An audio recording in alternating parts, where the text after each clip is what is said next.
One evening, Percy had brought a goods train to the big station.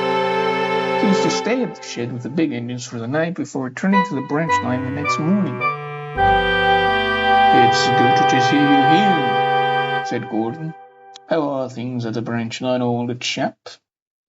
"Things are good," said Percy. "We've been quite busy these past few days." "Oh, it's great to hear things are running well.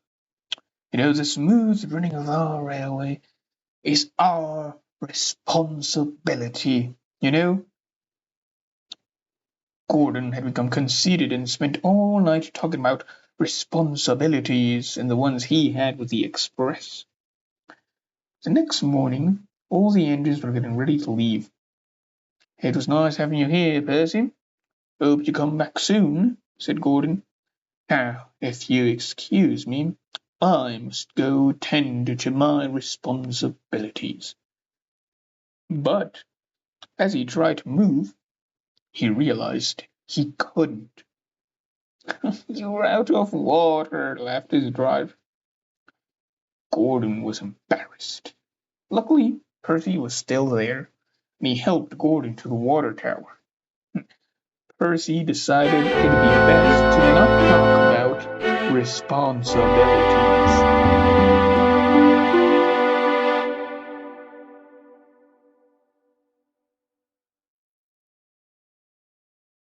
Later that day, Percy had to take another goods train to the big harbor at the main line.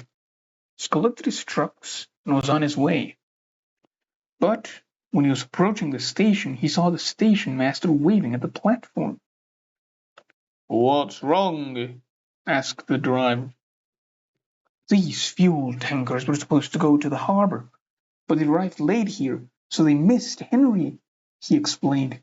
"Could you please take them?" "We'll try," said Percy. So he shunted the tankers to the front of his train, and he set off.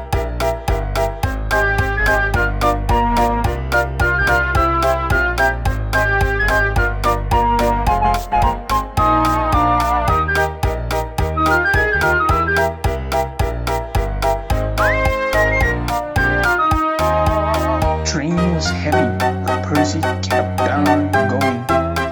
"It's my responsibility. It's my responsibility," he thought to himself, while trying not to chuckle at Gordon's earlier situation. However, things became harder at the hill. The heavy train held Percy back, and try as he might, he couldn't reach the top. Then it happened.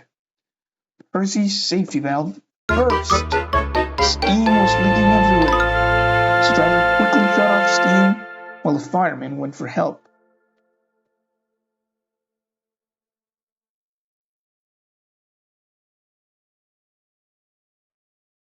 Gordon was resting at the station at the bottom of the hill when the firemen came running in.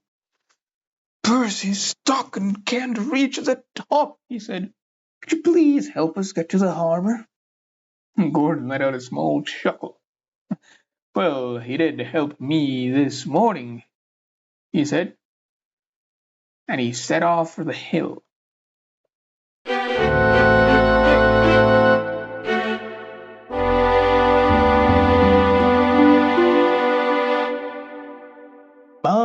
My, a busted safety valve, eh?"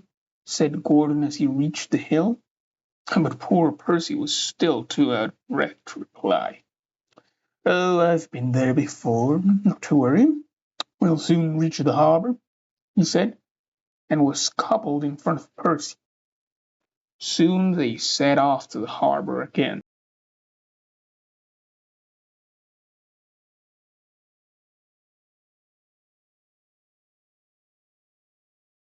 They reached the harbor just in time.